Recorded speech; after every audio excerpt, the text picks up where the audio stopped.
What is going on, everybody? I'm back with another video. So today is just a quick follow-up video to my previous video on the review of this Casio Edifice watch. I've gotten a number of questions over the years about how it's held up and whether or not this coating comes off, and so I guess I'm just doing kind of an update of how the watch has held up over the years of use.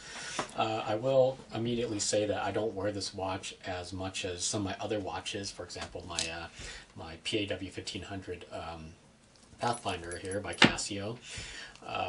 But it has seen some fair bit amount of wrist time, and I think the longest I've ever worn this consistently was on about a 4-day trip, 700-mile trip for vacation one year. This watch has been in my collection since I think 2011 is when I bought it, so it's been about 4 years, actually a little bit over 4 years. So, you know, that's probably a good amount of time to kind of reassess and see how the watch has held up. So, right, so here's a couple macro shots of how the crystal is held up. You can tell there's really not that much, actually there's literally zero scratches on the crystal at all. For the most part, I have dropped this maybe a few times. I'm very careful with this watch because I really like the look of this.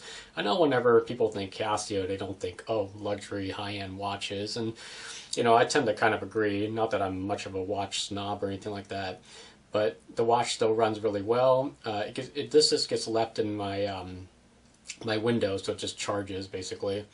But you know, you can see the coating on the side here. Oh, it's a little dirty. I think it's held up quite nicely. Even the high polished pushers here.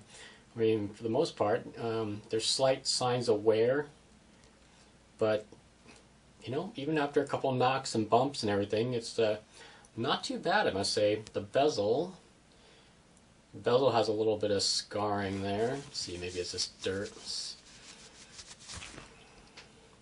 Yeah, a little bit dirty, but yeah, for the most part, this watch is worn really, really well.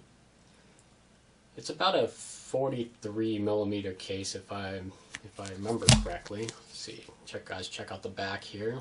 Of course, this has been on against your wrist, or my wrist actually, and yeah, pretty good. Strap is held up really well. Kind of nice, high quality rubber. Pretty stiff rubber though, but I will admit that my impressions of this watch is I love the style, and I love the fact that it doesn't cost very much money. Because you know me, I'm kind of always balling on a budget when it comes to watches. Maybe not knives, but watches. I don't tend to buy anything too expensive, outrageous. You know, meaning I don't think I've ever surpassed the 500 mark on a watch before. So that should tell you something. So, anyways, yeah, it has worn really well. But I will say this is not the most comfortable watch I've owned in my experience. It tends to pinch right about here on these two sides here.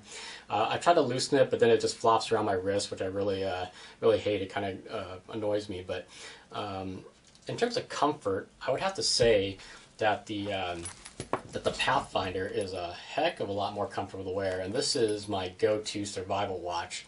Why, you may ask, but it's a solar, you know, so it never needs batteries. Actually, both these watches are solar, and of course, this is the most accurate timepiece I own for simply one reason: is atomic timekeeping. So I just put it in the window at nighttime, and you know, automatically updates. So I'm always correct down to the second. So kind of cheating there, but you know, it is the most accurate timepiece. Has a whole host of features I don't really use, like the thermometer and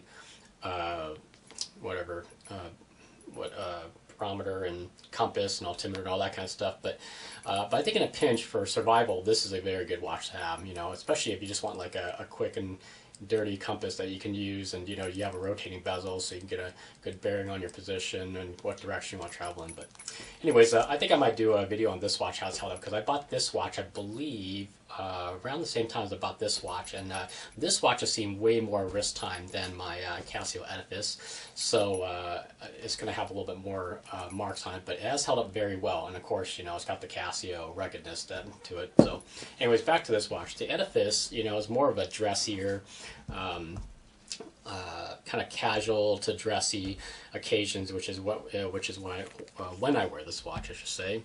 The pushers are kind of stiff. for the most part. But it's just the way it is. It doesn't really have very much tactile feedback, in my usage of it. I mean, you can push it and you can see the dials rotating around, but it's not. It doesn't give a really reassuring kind of a click or anything. So it's kind of I don't know. It's just kind of a muted feeling whenever you use these pushers. But what do you really want? I mean, this is like a sub $300 watch, and I'm sure you can find it cheaper now, if you can even find this model anymore. I really like some of the newer stuff that they have coming out, but for the most part, just to answer you guys' question, I know it's kind of long-winded. Yes, this watch has held up really well. I'm like kind of moderate to medium wrist time, and I have banged it a couple of times against a table. I think I smacked it against a doorway one time, and it's I guess it's pretty tough. I mean, nothing. Crystal's not cracked or anything like that. So, and the band's held up really well. Really thick, really stiff rubber. So, anyways, questions, comments, leave it below. And if you guys want to see more of these type of videos, I'm kind of getting away from knives a little bit and getting more back into timepieces. I got my little Citizen Prevo Stingray up here, and actually, I found my very first watch I've ever owned. I think I got this as a birthday present or something when I was, I'd have to say I was like probably 8 or 9 years old, and it's Timex, so not exactly high quality, but obviously for 8 years old, you don't really need anything high quality. All the letters here have been worn off from me using it. I think I wore this from like I don't know, grade school all the way into high school, just because I wasn't really interested in watches, so I just kept on wearing the crap out of this. Well, it finally died on me, and I decided not to replace the battery. So, anyways, well, that's it, guys. Question, comments, leave it below. Or you can send me a personal message. Aside from that, take care, have a great day, and I'll catch you guys on the next one.